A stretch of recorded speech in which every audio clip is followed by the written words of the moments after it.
I was sitting in a mortgage advisor's office, proud and ready. 5 years of saving, £28,000 in my account. This was supposed to be my moment. Then the advisor frowned at her screen and said something that shattered my entire world.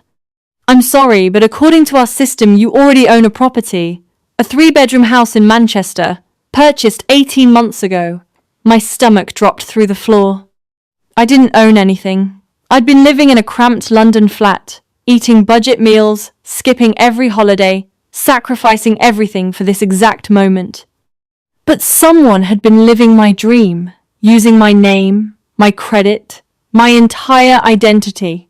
Stay with me, because when I discovered who'd done this, it was the last person I ever suspected, my best friend since university.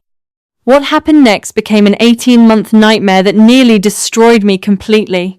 But I fought back, and what I found on the other side changed everything. My name is Emma, 31 years old, graphic designer, London. I wasn't flashy or spontaneous. I was the planner, the sensible one, the woman who tracked every penny and dreamed of stability. My best friend Chloe was everything I wasn't. We met during Freshers' Week at university and clicked instantly. Bold where I was cautious, spontaneous where I was organised. After graduation, we both ended up in London, and our friendship became sacred. Sunday brunches, late-night calls. She sat with me through the darkest nights when my dad died 3 years ago, never rushing me, never complaining.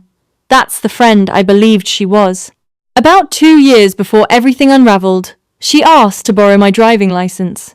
Lost mine, need photo ID for a flat viewing, just for the day. I handed it over without hesitation. She returned it that evening and I forgot all about it. 6 months later, she needed a credit reference. "My score's still dodgy from uni," she laughed. I filled out the form happily. Of course I did. She was my person. Looking back, the warning signs were everywhere. Designer handbags appearing from nowhere, weekends in Barcelona called work trips, vague answers about money, but I never questioned any of it. Why would I? She was family. Then came that appointment. When the advisor showed me the documents, my name on a mortgage I'd never signed, my national insurance number, my date of birth, all perfectly matching, the room began to tilt. There must be a mistake, a clerical error. But cold and certain in my stomach, I already knew. The driving license, the credit reference, the countless times she'd been in my flat with access to everything. I drove home in complete silence, shaking. I spent 3 sleepless days requesting my credit files before I could face the truth.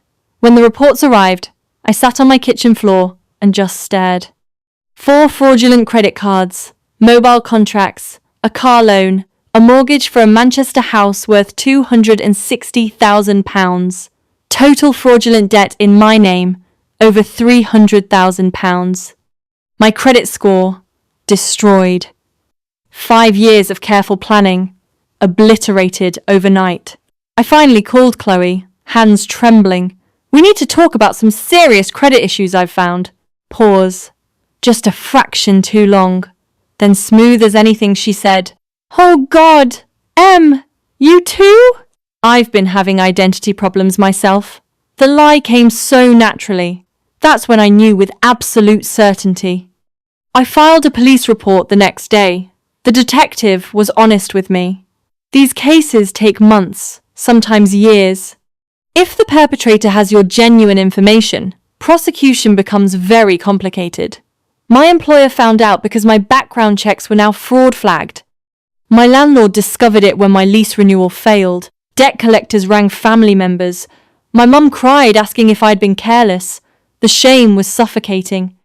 Meanwhile, Chloe vanished, blocked my number, deleted her social media, lawyered up and claimed she was a victim too. She'd even made mortgage payments in my name to make everything appear legitimate. She'd planned this carefully and covered every track. The worst night came when I drove to Manchester and parked outside that house. Beautiful bay windows, a proper garden, quiet neighbourhood, everything I'd sacrificed for. She was living my dream with my stolen credit whilst I drowned in debt I never created. Sitting in that car, something inside me shifted. The grief crystallized into something harder: fury, determination. I was not going to let her win.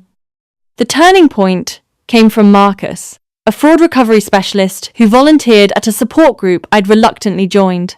He pulled me aside after a session and said something that reframed everything. "You're treating this like it's about money. It's not.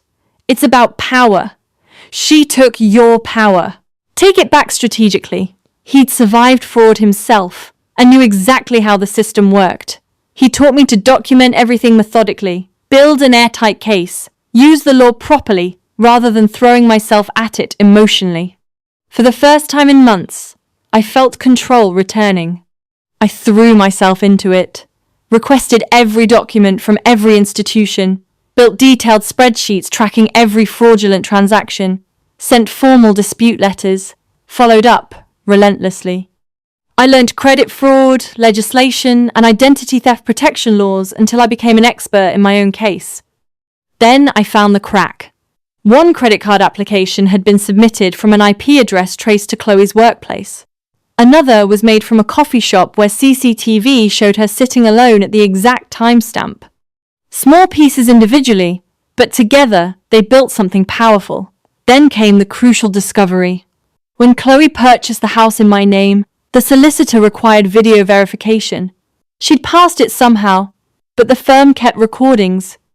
I requested it under data protection law, and there it was, Chloe on camera, answering as me, using my mother's maiden name, my childhood address, intimate details only she knew because I'd trusted her with them over years of friendship. Every vulnerable thing I'd ever shared, weaponized against me. I pushed harder than I'd ever pushed for anything, filed complaints with financial ombudsman, contacted my MP, borrowed money from my mum to hire a solicitor. Exhausting, expensive, emotionally devastating, but I refused to stop. 6 months after discovering the fraud, Chloe was arrested.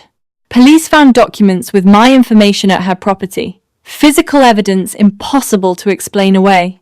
She claimed blackmail, said she'd been protecting me, but the video evidence destroyed every defense she attempted. When the detective called to tell me she'd been charged, I didn't feel triumphant. I sat very still and felt an enormous, complicated sadness. The friend I'd loved either never truly existed or had been consumed by greed and desperation long before I noticed. Either way, she was already gone.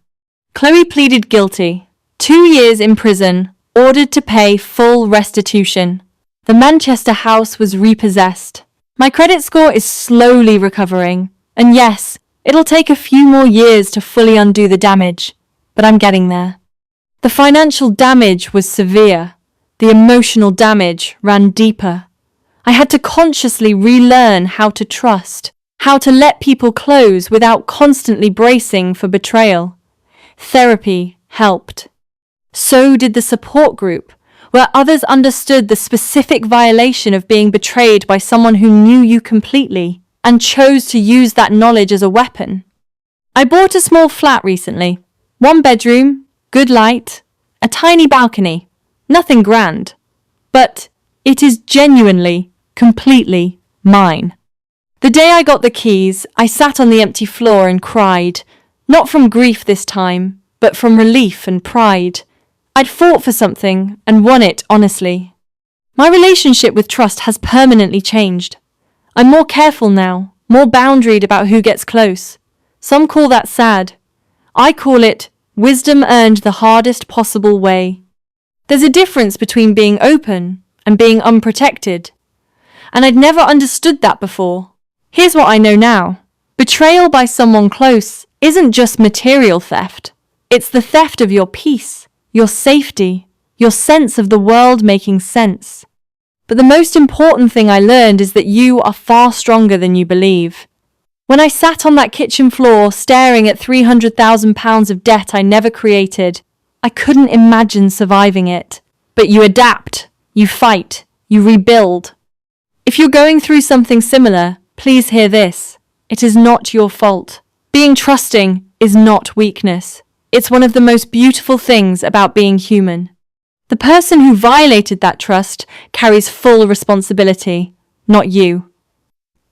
Don't let their choices make you hard and bitter. Document everything, use every system available, find good support, and fight back with strategy. Chloe sent me a letter from prison, a long apology about gambling debts and bad decisions. I read it twice, felt something close to sympathy, then put it away.